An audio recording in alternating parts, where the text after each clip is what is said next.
ডুমডুমিয়াৰ জেঙনিত Ulema council of আছামৰ উদ্যোগত খতমে বুখাৰী দুৱা মেহফিল অনুষ্ঠান।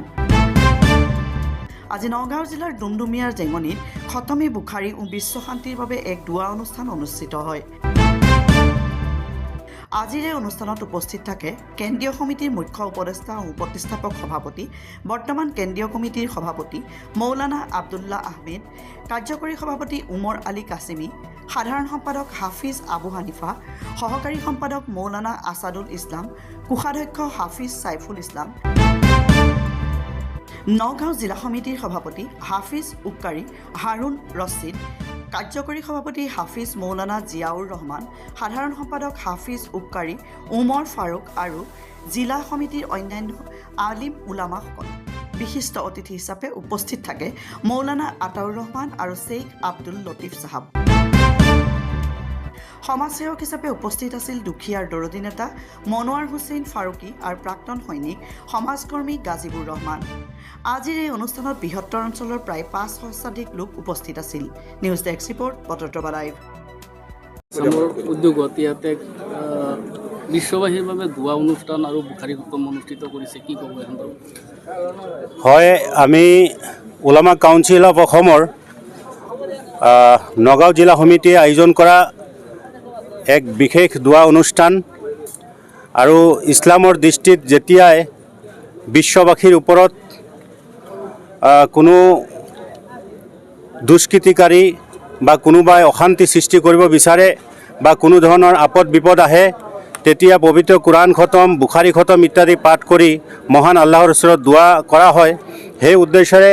আজিৰ এই দুৱাভাগী অনুষ্ঠান আয়োজন কৰা হৈছে নগাঁও জিলাৰ ডুমডুমিয়া এই আহমদী হাফিজিয়া মাদ্ৰাছাত। গতিকে আজি বিশ্ববাসীৰ লগতে বিশেষভাৱে আমাৰ অসমৰ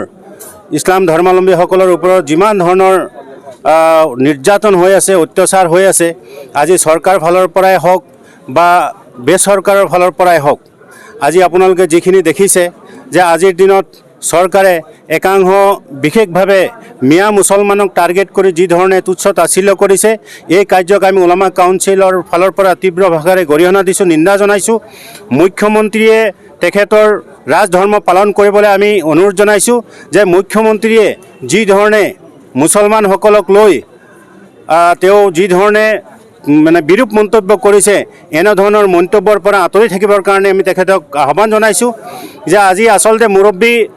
আমাৰ তেওঁ মুখ্যমন্ত্ৰী আমাৰ মুৰব্বী হয়, আমাৰ সকলোৰে গাৰ্জেন হয়। গতিকে গাৰ্জেনৰ যদি মুখৰ পৰা এনেধৰণৰ ভাষ্য আহে তেনেহ'লে ঘৰখন আৰু বেছিদিন টিকি নাথাকিব। সেই হেতুকে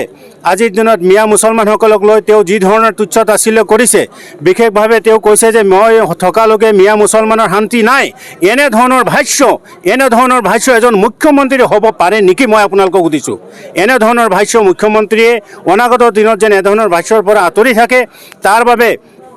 মই উলামা কাউন্সিলৰ সভাপতি হিচাপে মুখ্যমন্ত্ৰীক আহ্বান জনাইছোঁ। আনহাতেদি এছাৰৰ যোগেদি যি ধৰণে ভুৱা নটিফিকেশ্যন কৰা হৈছে, অৰ্থাৎ ভুৱা অভিযোগ কৰা হৈছে, এনেধৰণৰ ভুৱা অভিযোগকাৰীৰ বিৰুদ্ধে অসম চৰকাৰ তথা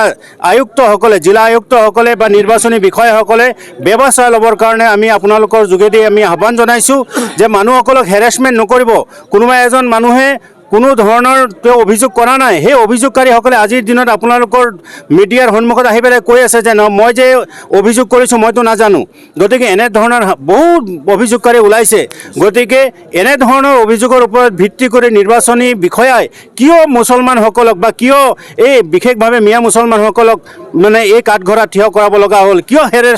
হেৰেছমেণ্ট কৰিব লগা হ'ল? আজিৰ দিনত আপোনালোকে জানে যে মই উজনিৰ মানুহ। গতিকে উজনিৰ আজি লখিমপুৰ জিলাৰ বিভিন্ন জেগাত যেতিয়া নেকি হিয়াৰিং হৈছে, এই হিয়াৰিং প্ৰক্ৰিয়াত প্ৰথম দিনাখন মই নিজে তাত আছোঁ। প্ৰথম দিনাখন লখিমপুৰ জিলাৰ কেৱল এটা কেন্দ্ৰৰ কথা কৈছোঁ, আপোনাৰ কৰুণাবাৰী কেন্দ্ৰত 10 গৰাকী মহিলা অচেতন হৈ গৈছে, মূৰ্ছা গৈছে, থিয় হৈ লাষ্টত থিয় অৱস্থাৰ পৰা মূৰ্ছা গৈছে। গতিকে এনে পৰিৱেশত মুখ্যমন্ত্ৰীয়ে কি ঘৰত বহিবই এইখিনি কথা ভাল পাইছে নেকি? মুখ্যমন্ত্ৰীক মই ক'ব বিচাৰিছোঁ, আপুনি কি ঘৰত বহিবই এই নাটক আপুনি চাই ভাল পাইছে নেকি? আপুনি আমাক যদি হিংসাও কৰে আমি মানি ল'ম যে নহয়, আপুনি আমাৰ গাৰ্জেন হয়। কাৰণ আপোনাক আল্লাহ পাকে আপোনাক মুখ্যমন্ত্ৰী হিচাপে নিযুক্তি দিছে গতিকে আপোনাক ৰাজধৰ্ম পালন কৰিবৰ কাৰণে আমি ওলামা কাউন্সিলৰ ফালৰ পৰা আমি আপোনাক পুনৰবাৰ আহ্বান কৰিছোঁ আৰু মানুহক এনেধৰণৰ হেৰেছমেণ্ট নকৰি আপুনি ডেভেলপমেণ্টৰ ৰাজনীতি কৰক আপুনি জাত পাতৰ ৰাজনীতি নকৰি সকলোকে সমান দৃষ্টিৰে আগুৱাই লৈ যাবৰ চেষ্টা কৰক নিশ্চিতভাৱে আপোনাক মিয়াই ভোট দিব মিয়াই আপোনাক আঁকোৱালি ল'ব দেখা গৈছে বিভিন্ন সময়ত মাদ্ৰাছাবিলাকত বিভিন্ন ভুৱা অপপ্ৰচাৰ দি মাদ্ৰাছা ইতিমধ্যে কেইবাখনো মাদ্ৰাছা ভাঙি পেলোৱাও পৰিলক্ষিত হৈছে আচলতে চাওক মাদ্ৰাছাৰ বিষয়টো ইয়াত দুটা কথা আছে প্ৰথম কথা হ'ল মাদ্ৰাছা দুটা শ্ৰেণীৰ এটা হ'লকে চৰকাৰী মাদ্ৰাছা এটা হ'লকে বেচৰকাৰী মাদ্ৰাছাৰ এইটো হ'লকে আমাৰ প্ৰদত্ত সংবিধানে দিয়া আমাৰ অধিকাৰ গতিকে ইয়াত অসম চৰকাৰে হওক বা কেন্দ্ৰ চৰকাৰে ইয়াত হাত দিব নোৱাৰে কাৰণ সুপ্ৰিম কোৰ্টৰ নিৰ্দেশ আছে বা আমাৰ এখন সংবিধান আছে আমি সেই সংবিধানৰ আধাৰতহে মাদ্ৰাছাসমূহ চলাই আছোঁ আমাৰ ল'ৰা ছোৱালীক আমি প্ৰাইমাৰী এডুকেশ্যনৰ পৰা বঞ্চিত কৰা নাই আমিও এম এ পাছ কৰিছোঁ আমিও মানে আমাৰ ল'ৰা ছোৱালীও মানে ইঞ্জিনিয়াৰিং পঢ়ি আছে ইত্যাদি পঢ়া শুনা কৰি আছে কিন্তু আমিও অকল মূলৰ প্ৰডাক্ট হ'লগৈ আমিও কিন্তু সেই মাদ্ৰাছাৰ প্ৰডাক্টেই হয় গতিকে গভৰ্ণমেণ্টৰ দ্বাৰা যিখিনি মাদ্ৰাছা পৰিচালিত হৈ আছিলে সেইখিনি মাদ্ৰাছা স্কুললৈ কনভাৰ্ট কৰি দিয়া হ'ল বা তেওঁলোকে স্কুল হিচাপত তেওঁলোকে চলাই আছে তাত আমাৰ ক'ব লগা একো নাই সেইখিনি বস্তু ইতিমধ্যে হাইকোৰ্ট তথা সুপ্ৰিম কোৰ্টৰ বিচাৰ্যৰ বিষয় তাত হাইকোৰ্ট সুপ্ৰিম কোৰ্ট চলি আছে আমাৰ কথা হ'ল আমি মাদ্ৰাছাসমূহত বৰ্তমান অসম চৰকাৰৰ যিখিনি নিয়ন্ত্ৰণত নাই সেইখিনি মাদ্ৰাছা তঞ্জিম বোৰ্ড বা তালিমী তৰক্কি বোৰ্ডৰ অধীনত চলি আছে আৰু ইয়াত মেট্ৰিকলৈকে বাধ্যতামূলকভাৱে পঢ়া শুনা চলি আছে ইতিমধ্যে তঞ্জিম বোৰ্ডৰ এইটো এটা নিৰ্দেশনা কেৰিকুলামো আহিছে যে প্ৰতিজন ছাত্ৰ ছাত্ৰীক হায়াৰ ছেকেণ্ডেৰীলৈকে পঢ়োৱা হ'ব আৰু মাদ্ৰাছা পঢ়া শুনা কৰাই ল'ৰা ছোৱালীক ডক্টৰ ইঞ্জিনিয়াৰ বনোৱা হ'ব কেৱল ডক্টৰ ইঞ্জিনিয়াৰেই নহয়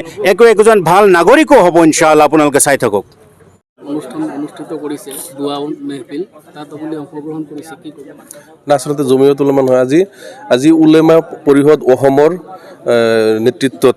আচলতে তেওঁলোকৰ এখন সাধাৰণ সভা ইয়াত অনুষ্ঠিত হৈ যায় আৰু সাধাৰণ সভাৰ লগতে আমাৰ খতম হোৱাৰ পিছত বুখাৰী খতম হৈছে আৰু বুখাৰী খতম হোৱাৰ পিছত বিশ্ব শান্তিৰ কাৰণে ইয়াত দুৱা অনুষ্ঠিত কৰা হৈছিল আৰু সেই দুৱাত ময়ো অংশগ্ৰহণ কৰি নিজকে সৌভাগ্যৱান বুলি ভাবিছোঁ দেখা গৈছে এইটো আপোনালোকে নিশ্চয় গম পাইছে যে আমাৰ বিজেপি চৰকাৰখনে আমাৰ মাদ্ৰাছা শিক্ষাটোৰ তেওঁলোকে বিৰোধী গতিকে এই সন্দৰ্ভত আচলতে 2026 চনৰ নিৰ্বাচনতে তেওঁলোকে ইয়াৰ ফলাফল তেওঁলোকে পাই যাব উলেমা পৰিষদে আচলতে আমাৰ সংখ্যালঘু অঞ্চলত বিশেষকৈ চৰাঞ্চলত তেওঁলোকে আমাৰ মুছলমানৰ মাজত যে শিক্ষাটোৰ কাৰণে তেওঁলোকে বহুত চেষ্টা আগৰ পৰাই কৰি আছে ইয়াৰ উপৰিও বাল্য বিবাহ বন্ধ কৰাৰ উপৰিও আমাৰ সমাজৰ পৰা যিবিলাক ক্ষতিকাৰক যিখিনি আছে ড্ৰাগছ মদ এইবিলাকৰ বিৰুদ্ধেও তেওঁলোকে বহুত আগৰ পৰাই তেওঁলোকে কাম কৰি আছে গতিকে তেওঁলোকৰ মই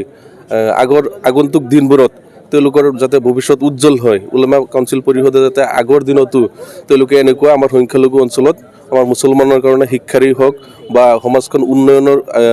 ক্ষেত্ৰত যাতে আগুৱাই নিব পাৰে তাৰ কাৰণে মোৰ দুৱা থাকিব সদায় তেওঁলোকৰ উজ্জ্বল ভৱিষ্যত কামনা কৰিলোঁ